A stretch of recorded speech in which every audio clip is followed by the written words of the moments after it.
ಸ್ಫಟಿಕಾಕೃತಿಂ ಆಧಾರಂ ಸರ್ವವಿದ್ಯಾನಾಂ ಹಯಗ್ರೀವముపాಸ್ಮಹೇ. ಶ್ರೀ ಗುರುಭ್ಯೋ ನಮಃ.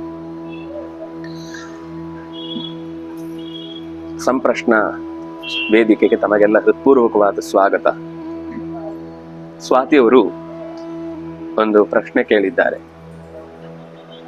ಮಹಾಭಾರತದ ಕಥೆಯಲ್ಲಿ ಸಂಜಯ ಧೃತರಾಷ್ಟ್ರನಿಗೆ ಅನೇಕ ಯುದ್ಧದ ಭೂಮಿಯಲ್ಲಿ ನಡೆದ ಕಥೆಯನ್ನು ಹೇಳುವಾಗ, ಅಂದ್ರೆ ಮೊದಲು ಅವನು 10 ದಿವಸಗಳ ಕಥೆ ಯುದ್ಧದ ವೇದಿಕೆಯನ್ನು ನೋಡಿಕೊಂಡು ಬಂದು ಹೇಳ್ತಾನೆ, ಮತ್ತೆ ಹೋಗ್ತಾನೆ, ಮತ್ತೆ 5 ದಿವಸ ಆದ್ಮೇಲೆ ಮತ್ತೆ ದ್ರೋಣಾಚಾರ್ಯರ ಪತನ ಆದ ನಂತರ ಮತ್ತೆ ಬರ್ತಾನೆ, ಅವತ್ತು ರಾತ್ರಿ ಇಡೀ ಕಥೆ ಹೇಳ್ತಾನೆ, ಮತ್ತೆ ಹೋಗ್ತಾನೆ, ಕರ್ಣ ಬಂದು ಬಿದ್ದಾಗ ಮತ್ತೆ ಬಂದು ಕಥೆ ಹೇಳ್ತಾನೆ, ಮತ್ತೆ ಹೋಗಿ ಶಲ್ಯ ಇರುವ ತನಕ ಶಲ್ಯನ ಕಥೆಯನ್ನು ಹೇಳ್ತಾನೆ.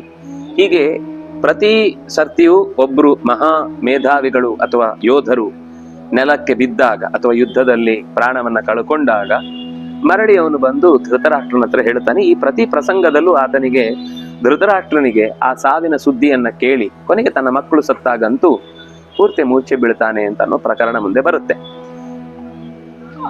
ಇಷ್ಟು ದುಃಖ ಪಡುವಂಥದ್ದು ನಾವು ಇಲ್ಲಿ ನೋಡ್ತೇವೆ. ಇಂಥದ್ದು ಬೇರೆ ಬೇರೆ ಪುರಾಣಗಳಲ್ಲಿ ಬೇರೆ ಬೇರೆ ಕಥೆಗಳನ್ನು ಹೇಳುವಾಗ, ರಾಮಚಂದ್ರ ಸೀತೆಯನ್ನು ಕಳ್ಕೊಂಡ ಪ್ರಸಂಗದಲ್ಲಿ ಅಥವಾ ಸೀತೆಗೆ ರಾಮ ಬರುದೇ ಇಲ್ವೋ ಏನೋ ಅನ್ನುವ ಆಘಾತ ಉಂಟಾದ ಪ್ರಸಂಗದಲ್ಲಿ ಮೂರ್ಛೆ ಬೀಳುವಂತಹ ಅನೇಕ ಘಟನೆಗಳನ್ನೆಲ್ಲ ನಾವು ನೋಡ್ತೇವೆ. ಇದು ಇವತ್ತು ಈ ರೀತಿ ದುಃಖ ಆಗುತ್ತೋ ಇಲ್ವೋ ಅಂತ ಪ್ರಶ್ನೆ. ಆದ್ರೆ ಪ್ರಶ್ನೆನೇ ಉದ್ದಾಯಿತು ಅನ್ಸುತ್ತೆ. ಆದ್ರೆ ಯಾವುದೇ ಒಂದು ವ್ಯಕ್ತಿಯ ಬಗ್ಗೆ ನಮಗೆ ಅತ್ಯಂತ ಆಪ್ತತೆ ಮತ್ತು ಗಾಢವಾದ ಸಂಬಂಧ ಇದ್ದಾಗ, ಆ ವ್ಯಕ್ತಿಯನ್ನ ಕಳ್ಕೊಂಡಾಗ ನಮಗೆ ನಮ್ಮ ದೇಹದ ಮೇಲೆ ನಿಯಂತ್ರಣ ತಪ್ಪುತ್ತೆ, ಅನ್ಕಾನ್ಶಿಯಸ್ ಆಗುದು ಅಂತ ನಾವೇನು ಹೇಳ್ತೇವೆ. ಈಗ ಕೆಲವರಿಗೆ ರಕ್ತ ನೋಡಿದ ತಕ್ಷಣ ಅನ್ಕಾನ್ಶಿಯಸ್ ಆಗಿ ಬಿದ್ದು ಬಿಡ್ತಾರೆ. ಅವರಿಗೆ ರಕ್ತ ನೋಡಿಯೇ ಅದನ್ನ ಸಹಿಸ್ಕೊಳ್ಳಿಕ್ಕಾಗಲ್ಲ. ಅಥವಾ ಕೆಲವು ಪ್ರಾಣಿಗಳನ್ನು ಕೊಲ್ಲುವುದು ನೋಡಿದಾಗ ಕೆಲವರಿಗೆ ಆಗಲ್ಲ. ಕೆಲವು ಒಂದೇ ಕಾರಣಕ್ಕಲ್ಲ, ಒಬ್ಬೊಬ್ಬರಿಗೆ ಒಂದೊಂದು ತರದ್ದಕ್ಕಾಗುತ್ತೆ. ಕೆಲವರಿಗೆ ಕೆಲವು ಪದಾರ್ಥಗಳಾಗಲ್ಲ, ಕೆಲವು ಪದಾರ್ಥಗಳನ್ನ ನೋಡಿದ್ರೂ ಆಗಲ್ಲ, ಅಂತ ವಿಷಯಗಳನ್ನು ಕೇಳಿದ್ರೂ ಆಗಲ್ಲ. ಹೀಗೆ ಕೆಲವರಿಗೆ ಕೆಲವು ವ್ಯಕ್ತಿಗಳನ್ನ ಬಿಟ್ಟು ಸಹಿಸಿಕೊಂಡು ಬದುಕುವ ಕಲ್ಪನೆಯೇ ಮಾಡಿರಲ್ಲ.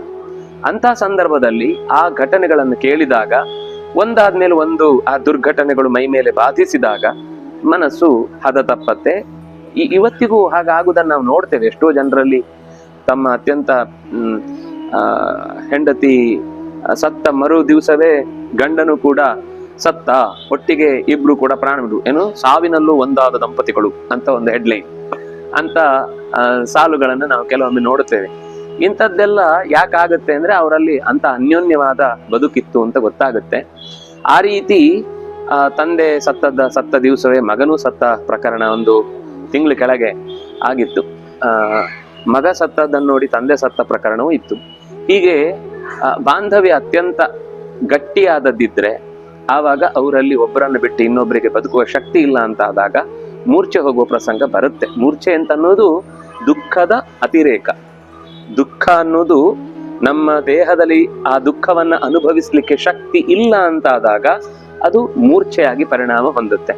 ಈ ನೋವನ್ನ ತಡ್ಕೊಳ್ಲಿಕ್ಕಾಗದೇ ಇದ್ದಾಗ ನಾವು ಕೂಡ ಒಂದೊಂದ್ ಸರ್ತಿ ಏನಾಗ್ತಾ ಇದೆ ಅಂತ ಗೊತ್ತಿಲ್ಲದೆ ಮೈ ಮರಿತೀವಲ್ಲ, ಅದು ಸುಖ ಆದಾಗ್ಲೂ ಆಗುತ್ತೆ, ಕೆಲವೊಮ್ಮೆ ದುಃಖ ಆದಾಗ್ಲೂ ಆಗುತ್ತೆ.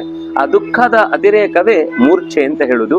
ಬಹುಶಃ ಇವತ್ತು ನಾವು ಸಂಬಂಧಗಳನ್ನ ಅಷ್ಟು ಗಾಢವಾಗಿ ತಗೊಂಡಿಲ್ಲ, ಅದರಿಂದಾಗಿ ಬಿಟ್ಟು ಹೋದ್ರೆ ಹೊಟ್ಟೆ ಹೋಯ್ತು, ಹೋಗ್ಲಿ ಬಿಡು, ಕೆಲಸ ಕಮ್ಮಿ ಆಯ್ತು, ಊಟ ಉಳೀತು ಅಂತ ಭಾವಿಸ್ತೇವೆ. ಆದ್ರಿಂದ ನಮ್ಗೆ ಇವತ್ತು ದುಃಖದ ಆ ಅನುಭವನ ನಾವು ಪಡ್ತಾ ಇಲ್ಲ.